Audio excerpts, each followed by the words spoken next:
account ဖွင့်ခြင်း application ထဲသို့ဝင်ပါ register ကိုနှိပ်ပါ email name phone number contact phone number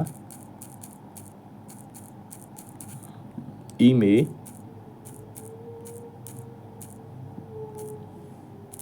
address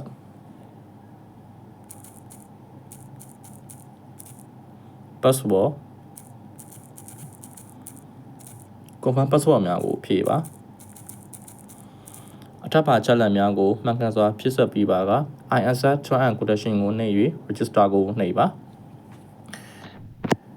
ဖုန်းမက်ဆေ့ချ်သို့ပေးပို့လာသော OTP ကုတ်အားမှန်ကန်စွာဖြည့်စွက်ပြီးပါက application စတင်အသုံးပြုနိုင်ရန်အတွက်အတမိုင်းဆိုင်ရာအသုံးပြုမှုဓာတ်ပုံနှင့်ဗီဒီယိုဆိုင်ရာအသုံးပြုမှုတည်နှင်းရာအသုံးပြုမှုများအတွက် round ကိုသာရွေးချယ်ပေးရမည်ဖြစ်ပါသည် register ပြုလုပ်ပြီးချိန်တွင်ဆက်သက်အသုံးပြုနိုင်ရန်အတွက် welcome package ကိုရရှိမည်ဖြစ်ပါသည် application အသုံးပြုမှုအတွက် line တက်တန်းတိုးရန် extra subscription ကိုနှိပ်ပါ